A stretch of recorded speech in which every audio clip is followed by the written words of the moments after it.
नमस्कार दोस्तों। आपने डरावनी फिल्मों का वह सीन जरूर देखा होगा जब समुद्र के पास जाते ही कोई इंसान या चीज अचानक गायब हो जाती है। कभी कभी तो फिल्मों में ऐसा सीन इतनी खूबसूरती से फिल्माया जाता है कि ऐसा लगता है कि यह कोई फिल्म नहीं है। कुछ ऐसा ही रहस्यमय कहानी है बर्मुडा ट्रायंगल की। वैज्ञानिकों की माने तो हजारों साल से पहले बन चुके इस ट्रायंगल के रहस्य से पर्दा उठ चुका है। आइए पहले जानते हैं कि बर्मुडा ट्रायंगल आखिर क्या है। एटलांटिक सागर में 5 लाख स्क्वायर किलोमीटर का एक हिस्सा बर्मुडा ट्रायंगल कहलाता है। इसे बर्मुडा ट्रायंगल इसलिए कहते हैं क्योंकि इसका आकार ट्रायंगल की तरह है। हैरत की बात यह है कि पिछले 100 साल में इसमें 75 हवाई जहाज, 100 से ज्यादा छोटे मोटे जहाज समा चुके हैं और 1000 से ज्यादा लोगों की मृत्यु हो चुकी है। यही कारण है कि इसे एक मिस्ट्री या रहस्य माना जाता है। इसे डेविल या राक्षस ट्रायंगल के नाम से भी जाना जाता है। आइए जानते हैं कि बर्मुडा ट्रायंगल कहाँ है। यह खतरनाक इलाका एटलांटिक सागर में है। यह फ्लोरिडा के मियामी, बर्मुडा आइलैंड और पोर्ट रिको के सैन जुआन के बीच स्थित है। इन तीनों इलाकों को सीधी लाइन से आपस में मिला दिया जाए तो एक ट्रायंगल बनता है और इसी इलाके को बर्मुडा ट्रायंगल कहते हैं। इसका कुल एरिया करीब 5 लाख स्क्वायर किलोमीटर बताया जाता है। बर्मुडा ट्रायंगल के बारे में सबसे पहले सूचना देने वाले क्रिस्टोफर कोलंबस ही थे। कोलंबस ही वह पहले शख्स थे जिनका सामना बर्मुडा ट्रायंगल से हुआ था। उन्होंने अपनी लेखों में इस ट्रायंगल में होने वाली एक्टिविटीज का जिक्र करते हुए लिखा कि जैसे ही वह बर्मुडा ट्रायंगल के पास पहुंचे, उनका कैंपास ने काम करना बंद कर दिया। इसके बाद क्रिस्टोफर कोलंबस को आसमान में एक रहस्यमय आग का गोला दिखाई दिया जो सीधा जाकर समुद्र में गिर गया।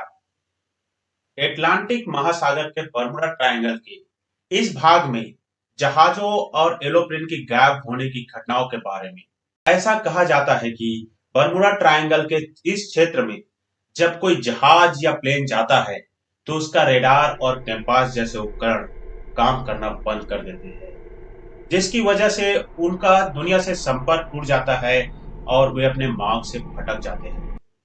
लेकिन क्या वाकई ऐसा होता है? आइए जानते हैं बर्मुडा ट्रायंगल से जुड़ी कुछ प्रसिद्ध घटनाओं के बारे में।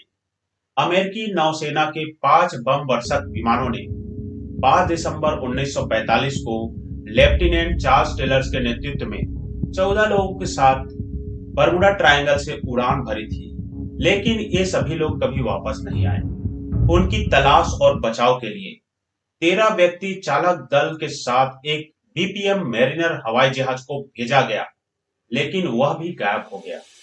हालांकि फ्लोरिडा के तट पर तैनात एक टैंकर ने हवा में विस्फोट दिखाई देने का जिक्र किया था। मैरिनर हवाई जहाज का पिछला रिकॉर्ड कुछ अच्छा नहीं था। कहा जाता है कि ज्यादा ईंधन के साथ ज्यादा लोड देने पर इसमें लीकेज होता था और इसी लीकेज के वजह से विमान विस्फोट हो जाता था। तो क्या ये सभी घटनाएं एक संयोग थी या इसके पीछे छुपा था कोई गहरा रहस्य?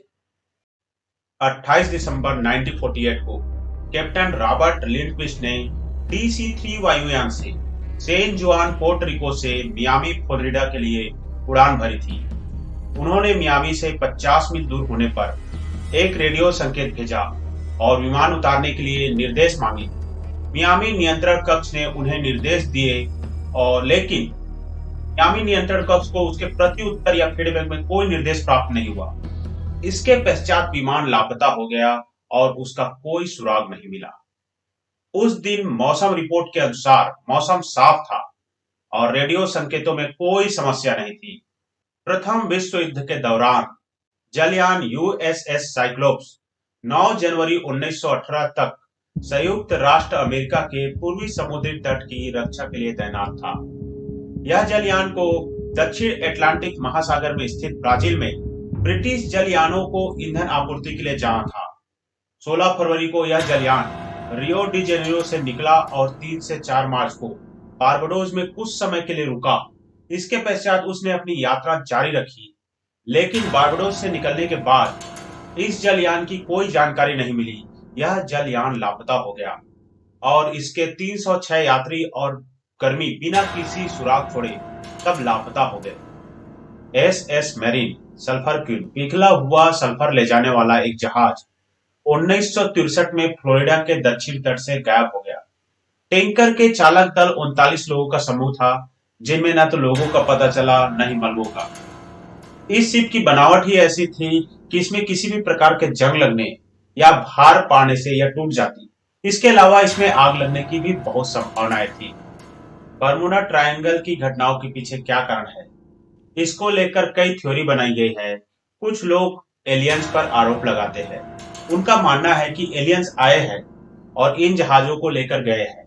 कुछ लोग वास्तव में समुद्री दानव पर विश्वास करते हैं, जो समुद्र के नीचे होते हैं। लेकिन ये सब बातें बहुत अतार्किक और बचकानी लगती है। कई लोगों का दावा है कि बर्मुडा ट्रायंगल का गुरुत्वाकर्षण बल या ग्रेविटेशनल फोर्स बहुत ज्यादा है। इस वजह से सब चीज पानी के नीचे खींची चली आती है।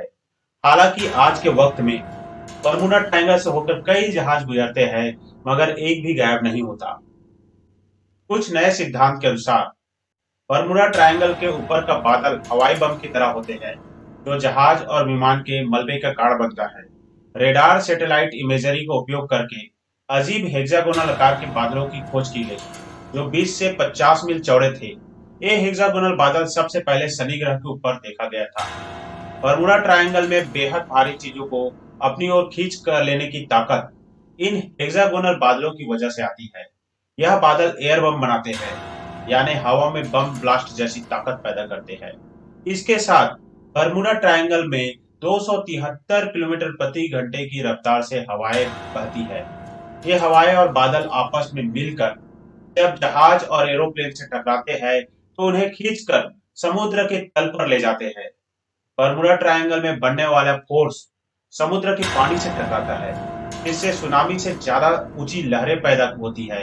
ये लहरें आपस में टकराकर और ज्यादा एनर्जी पैदा करती है। इस दौरान इसके आसपास मौजूद हर चीज बर्बाद हो जाती है।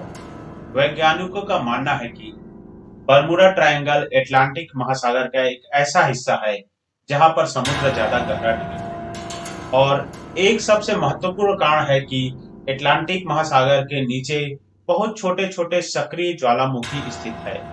जब इन ज्वालामुखी पर विस्फोट होता है, तो मीथेन गैस जल पर घुल जाती है और मीथेन गैस के जल में घुलने की वजह से जल का घनत्व कम हो जाता है। ऐसे स्थिति में जब भारी जहाज उसके ऊपर गुजरती है, तो जल के घनत्व कम होने के कारण वह डूब जाएगा। आशा करता हूँ कि इस सेशन में दी गई जानकारी आपको अच्छा लगा होगा। यदि वीडियो अच्छा लगा है तो प्लीज वीडियो को लाइक और शेयर कीजिए। बेल नोटिफिकेशन के साथ चैनल को सब्सक्राइब कीजिए, ताकि आने वाला सेशन का नोटिफिकेशन आपको सर्वप्रथम प्राप्त हो। जय हिंद, जय भारत, वंदे मातरम।